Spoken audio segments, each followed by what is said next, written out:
Lesson 6.1, nth roots and rational exponents. So we know that 7 cubed is the same as 7 times 7 times 7.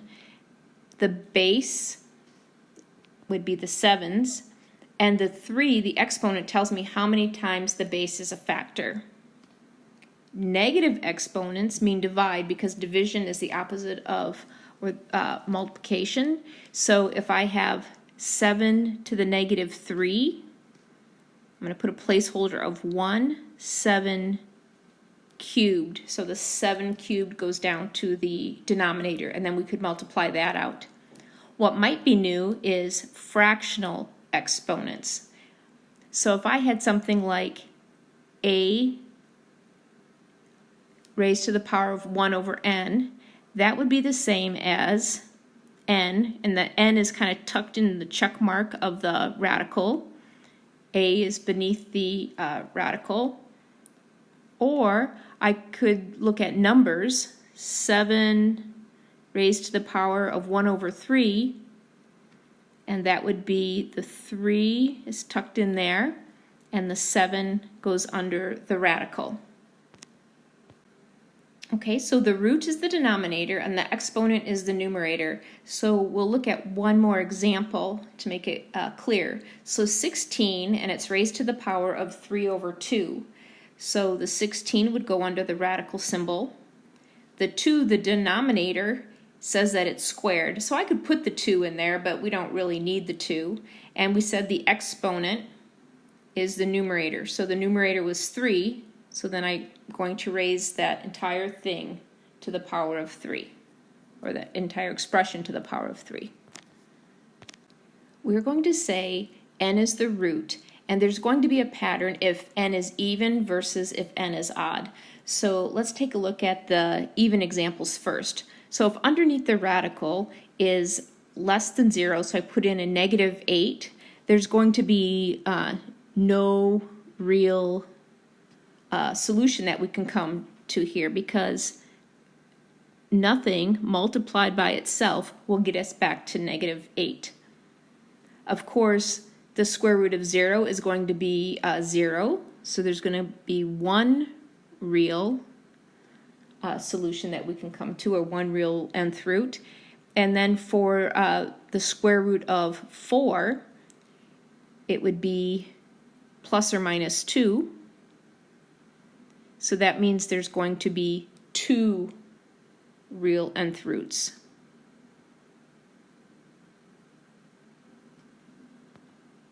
We've worked with square roots a lot. I could have put in my tiny little 2 in the front, right in here, but it's not necessary. So let's go ahead and see if we can erase those. All right, now let's take a look at the odds. The odds are super easy to remember because they all have one real nth root. Let's take a look at underneath the radical here, we have less than 0, 0, and greater than 0. And these are all cubed, so odd. So if I had a times a times a, what times what times what would give me negative 8. So that's negative 2 times negative 2 times negative 2. So there's one real nth root.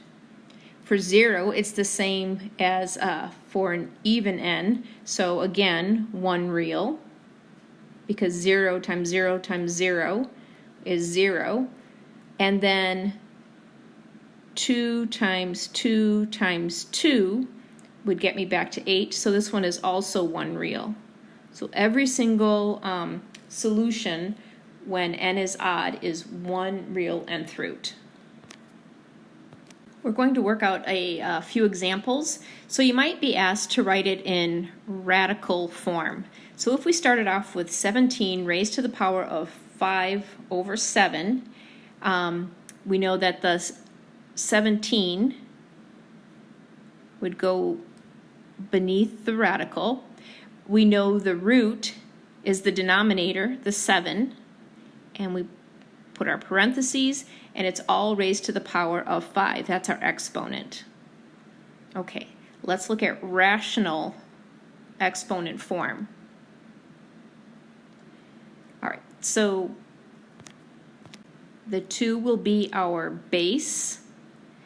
We know that the exponent is 7, and the root is 8.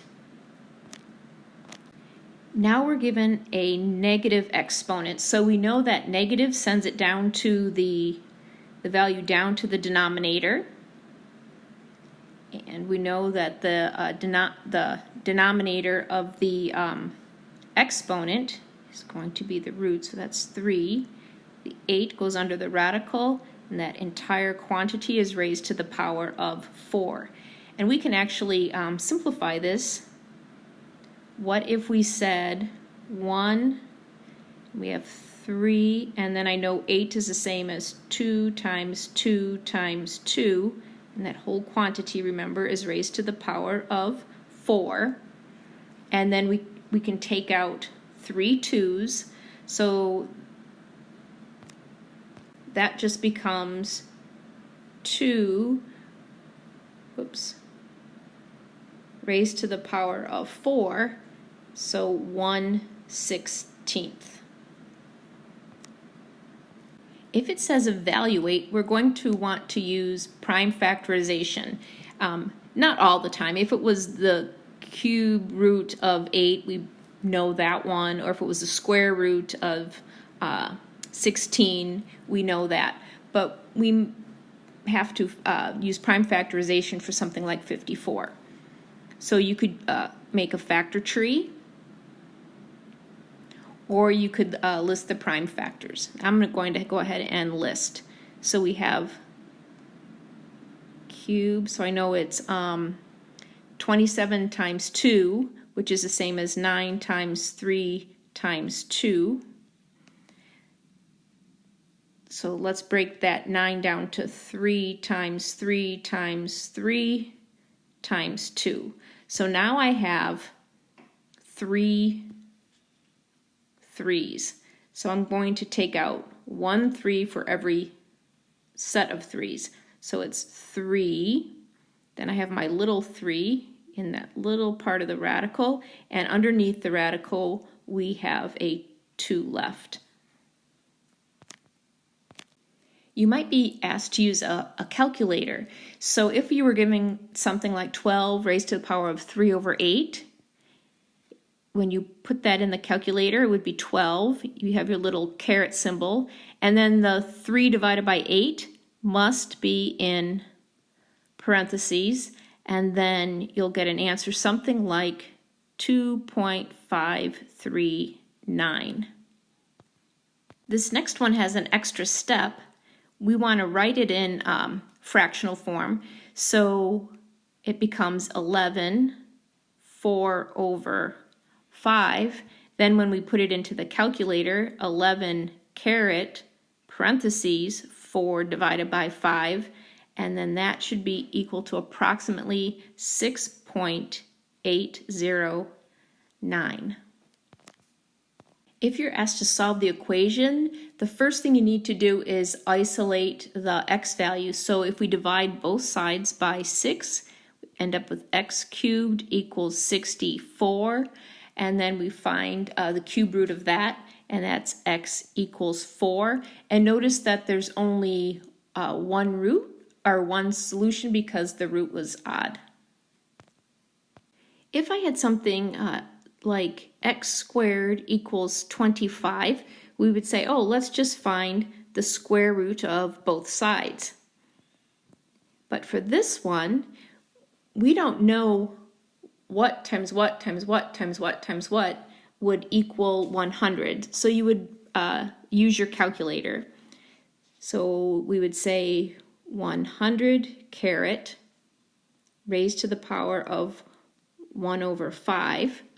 So that comes out to approximately equal to 2.512. So if I know that 100 to the 1/5 power is 2.512, then I can get rid of this 5. So we have x minus 8 equals well, actually it's approximately equal to, but 2.512. We add 8 to both sides. So x is approximately equal to 10.512.